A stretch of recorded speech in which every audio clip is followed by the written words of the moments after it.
All right, Andrew Easton of the ESUCC here, and I am grateful to ESU 10 for allowing Teresa Ritta Olson and also Patrice Feller to chat with us a little bit.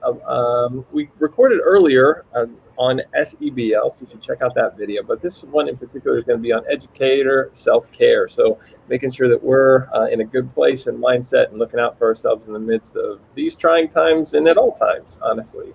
So as a topic here, Patrice, would you kind of open it for us and give us a little bit of the why this should matter and why we should spend time? I think that everyone might say, yeah, but I have things to get done. So why is this important?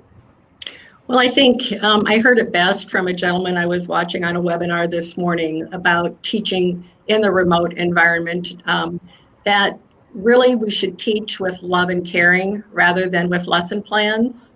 And so that goes to our social, emotional, behavioral learning skills in ourselves as adults and how those skills are necessary for us to not only cope with all the demands of education or the demands of working with students that have some behavior challenges, et cetera, but also help us model the things that we want the students to learn.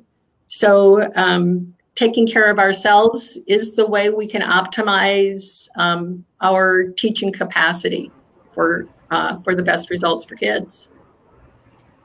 That's something that's so nuanced. And actually, not too long ago, Teresa led a lunch bunch session where she, along with Julie Downing of ESU 13 and Otis Pierce of ESU 7, they got into, and I'll bring this up to kind of share with everyone, a little bit of that nuance, right? And so sometimes I think we think this is just taking a little bit of time for yourself, but there's physical wellness, and then that mental piece, you have like your emotional state and some spiritual, and I'll let Teresa speak to some of these as I cue them up. But this resource that we're going to share, you can find on this site, and I'm going to embed it actually in the site that you're probably viewing this video on at this time. But really a nice deep dive on some of those specific topics underneath teacher self-care. Teresa, can you speak to those for a minute? Yeah, so when we talk about self-care, it's not just like bubble baths and vacations and our summer vacation. It's really about that stuff that we do every single day to fill our buckets back up. We give a lot. As educators, we're really good at giving, and that's why we love our jobs, because we get to give. However, when we continually give and we never get some back, we run out of stuff to give. And that's when we run into things like compassion fatigue and decision fatigue and, unfortunately, burnout. And I'm sure a lot of teachers are feeling that right now because this has been an extraordinary year. So you can't do one big thing to fix it. You have to do little things to get that back. So like the physical self-care, which is it's not about dieting or losing weight. It's about feeling good about your body, eating well, getting sleep, drinking plenty of water, and then, like the mental self-care, getting out of education, out of school, thinking about something else. Or there's, the spiritual self-care, where it's about being part of a bigger picture, practicing things like gratitude and your spirituality, whatever that means for you. There's also like financial self-care, taking care of your finances, making a plan. Environmental self-care, is your environment okay? Do you need to clean your house, your classroom? Those all do help make us feel a little bit better. I like to think of it, like, really we're doing this so that we can be more resilient. Like, the point is to help us through the really difficult times, because that's when we need it the most. So right now, even though it is difficult now, we can still start building our resilience. So I encourage anybody watching this video to figure out, what is self-care to me? What does that mean? And how can I do it? For some, it's just about hunting. Some people love to go hunt, and that really fills their bucket up and it makes them feel ready. And for others, it's about sitting down and reading a book. So what does it mean to you to take care of yourself and do something just for you? That's terrific. And those examples, I think, speak to the depths to which you can think about this topic that, again, you can find at that DL playbook lunch bunch. And so capital D, L, P, L, B there across all those. So it's case sensitive. Other resources to point educators to, I know onwardthebook.com is one that we'd like to advocate for at this time. And so can you kind of speak to what is on that site?